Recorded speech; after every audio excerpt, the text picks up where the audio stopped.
Hello and welcome to Yorkshire Voice, live from Leeds. I'm Daniel Pye. And we start with news tonight that from tomorrow, lateral flow tests will no longer be freely available in England. This decision has left members of the public questioning, does this mean the pandemic is over? Our reporter, Phoebe Melton, spoke to our local residents of Horsforth to get a lowdown of their views of the scheme coming to an end. The availability of free lateral flow tests has fluctuated throughout the course of the pandemic due to many people bulk ordering kits when they've had the chance. The government's decision to stop providing free tests from the 1st of April is controversial. I asked business owners in Horsforth their opinions. I think at the moment it's too soon. As I said, there are still lots of people with COVID or people wanting to visit people who are not well. And to make sure that they're not going to pass it on or anything. So I think maybe it's a little bit too early. We've had loads of people coming into the pharmacy on a daily basis, asking for the flow tests. They haven't been available since around probably the 20th of March. We haven't been able to get them from the suppliers. It has been really difficult, and obviously COVID's still around, so people are still wanting to test. People I have in here are very vulnerable, older people, and people are not going to buy them. If they're not free, they're not going to buy them, and they need to do. There's more people. In the last 3 weeks I've had cancel today because they've got COVID, and that means if people don't test, we're going to be spreading it even more. I think lateral flow tests should be free for anybody, because of how you're going to encourage people to sort of be a bit more mindful of their behaviour if you can't get things for free. Otherwise it's not a democracy. It becomes something that is going to be for a certain level of income, which is not what the NHS and the health service is meant to be all about. So I think it should be free, and I think people should have a choice whether they want to do it or not as well. Lateral flow tests will still be able to be purchased in pharmacies and chemists after the 1st of April for around £2.50 per test. Now it's safe to say, March came in like a lamb and is going out like a lion. We had our first sighting of snow yesterday, and this morning many of us across Yorkshire woke up to a heavy flurry, which has presented a challenge for those travelling to work or school. Most schools in the region delayed opening their school gates till 10 a.m. to allow more time for students and teachers to commute. However, in Bradford and the Dales, where the snowfall was at its thickest, dozens of schools have fully closed the day, reverting to online teaching and rearranging exams. Some flights have managed to arrive at Leeds Bradford Airport, but buses out of the area have struggled with the conditions, with fly buses unable to transport passengers to and from Harrogate and Otley. Now, one person who did manage to fly into Leeds today is Ukrainian strongman Pavlo Kordiaka. Pavlo already holds the title of Ukraine's strongest man and now has the sights set on becoming the world champion. If you've been following the show over the last few days, Pavlo has been battling through his war-torn country to get to the UK for the world's strongest man competition, starting here in Leeds. His journey here has been far from easy. And despite all the setbacks, Pavlo has made it to Leeds, and he joins our reporter Abby Lord. Abby, you've been in contact with each other a lot over the last week, but how does it finally meet in person? Hey Daniel, well it's absolutely amazing to finally meet Pavlov here it was snowing a lot heavy, but thankfully the sun's coming out for this interview. I'd like you all to meet Pavlo Kordiaka. Hi Pavlov, how are you doing? Hi, I'm going here to competition, Giants Live Europe Strongest Man. Brilliant. So what's it been like training your home country in the conditions it's been in? Has it been any more difficult, any different? It was very difficult in this time. My country's war. Russia bombing my hometown, my country, killed our people, and every day, every night is air alarm, and we go into shelter. You can planning your day because it's every minute missiles can aim at in your home. So how do you feel having left your country in the situation it's in when lots of men are currently fighting on the front line? It's very difficult feelings because I'm here. My family are in home, and he's in danger. I'm worried about him, about his. So if all this wasn't going on, what would you say your favourite thing about home is? Sorry, one more. What's your favourite thing about home? Just at my home, where I feel cozy, warm, as my family. That's fantastic. How do you feel about representing Ukraine? I'm proud that I'm Ukrainian. I love my country. I love my flag, my lands, my home. Fantastic. And finally, talk to me about how would you feel if you won World's Strongest Man? I know you won Ukrainian's Strongest Man. It's my goal. I can show all the world who is Ukrainians. My very good friend Alexei Novikov won World's Strongest Man 2020, and it will be fantastic if I can do the same. Can you explain to me just quickly how the competition itself works? Sorry? How does the World's Strongest Man competition work? It's World's Strongest Man invites certain athletes from all world, best athletes, and he separates 5 groups. First 2 days for exercise, and 2 best athletes going to final, and Okay. then top 10 maybe will stay World's Strongest Man. Yeah. Well, thank you very much, Pavlo. It's been fantastic talking to you. And back to you guys over in the studio. Thank you. Well, thank you, Abby, and good luck, Pavlo. Now some news in brief. A driver from Halifax has been jailed for 8 months for lying about his speeding offences. 30-year-old Zakar Hussain pleaded guilty to perverting the course of justice at Bradford Crown Court yesterday. He originally denied driving down the M62 on Christmas Day 2 years ago, clocking up at speeds of over 150 miles per hour, saying his car was in the garage. But police have found incriminating photographs and text messages that proved his evidence was false.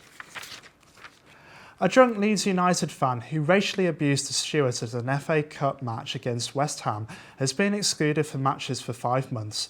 60-year-old Paul Taylor was also given a 12-month community order at Stratford Magistrates Court for racially aggravated intentional harassment.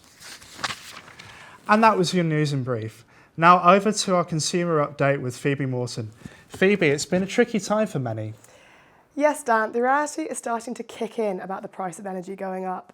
For months, we've been hearing about it on the news. For weeks, we've been getting letters from our suppliers, and some companies have resorted to texting their customers, updating them on the changes. But tomorrow is when the new energy price cap is coming in. Now, to make sure people aren't being charged even more than they should be, people are being advised to take a picture of their gas and electric meter reading and email it to themselves. Personally, I've seen this advice all over TikTok, but it is actually legit.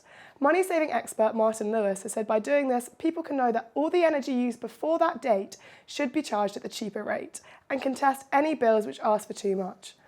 However, energy websites such as Shell and EDF have reported website crashes as customers rush to submit their meter readings. If you're unsure how to read your meter, we will be providing links to online guides on our social media channels after the show. Now, in other consumer news, the rate at which house prices are rising has reached its highest growth rate for 17 years.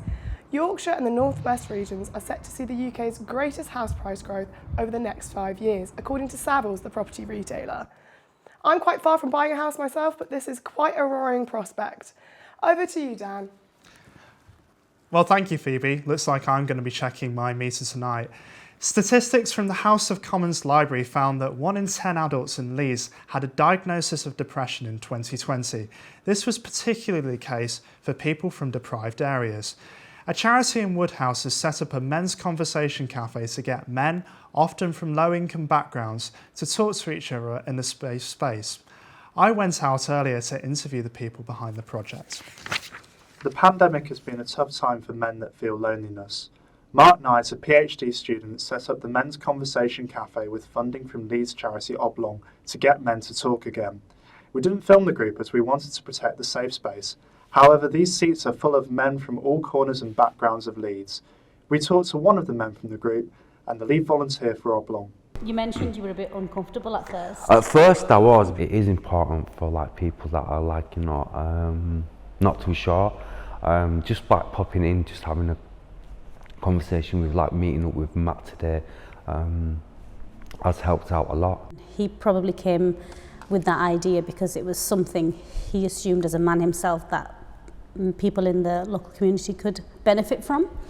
And when we looked at the skill set, it was more around, you know, debate, advocacy, confidence building, employment, and anything to share in a non-judgmental environment where people don't get the opportunity to see everybody, especially post-lockdown when people are still a bit wary about how to socialise and mix.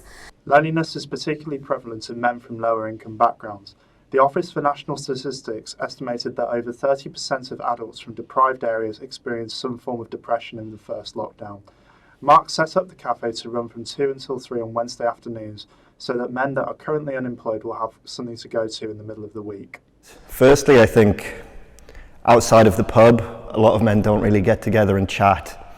And then when they do get together, sometimes they don't chat about much other than surface level stuff. So I wanted to create a space where men can get together and talk about emotions or well-being or mindfulness or any mental health issues that they're facing, just to open a kind of non-judgmental peer support group where men can get together and kind of go a little bit deeper and help each other out. The Men's Conversation Cafe will continue to run for at least the next 10 weeks. Daniel Pye, Yorkshire Voice. Now, autism is a lifelong developmental disability which affects how people communicate and interact with others, something that 1 in 100 people live with in the UK. This week marks the 16th World Autism Acceptance Week, an international campaign to improve awareness and inclusivity for those on the autistic spectrum. Multiple initiatives are taking place across Yorkshire this week. As well as a wide-reaching social media campaign, Leeds Autism Centre has been working with Leeds Trinity Shopping Centre to introduce autism-friendly hours for its customers. Autistic people are actually among the most marginalised people in society and misunderstood. So it's really about raising awareness. We launched a quiet hour at Leeds Trinity, which we've been working in partnership with them since the back end of last year to plan a quiet hour. They approached us to do that. And that's where they sort of dim the lights, turn the music down, staff in the shops sort of cut out the chatter and things like that. And they've been brilliant at Trinity, sort of working with us, really want to get it right for people. And now for the weather. We've had 4 seasons in one day today. Grey skies, heavy snow, sleet and sunshine. The snow and sunshine have been particularly enjoyable, but I can't say I'm a fan of the sleet. Blustery, wintry showers will continue for the rest of this evening and into the night, but no more snow unless you're on high ground.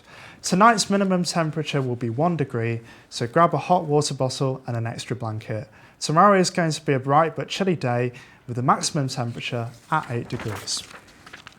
And while we're all feeling the chill, one group of Wakefield residents are keeping cosy and warm. It seems the peregrine falcons residing at Wakefield Cathedral remain unfazed by the weather. The footage captured on the live webcam there shows one of the birds with 2 eggs shortly before 1 AM this morning. They're expecting a 3rd egg between 3:30 AM and 9:30 AM tomorrow morning.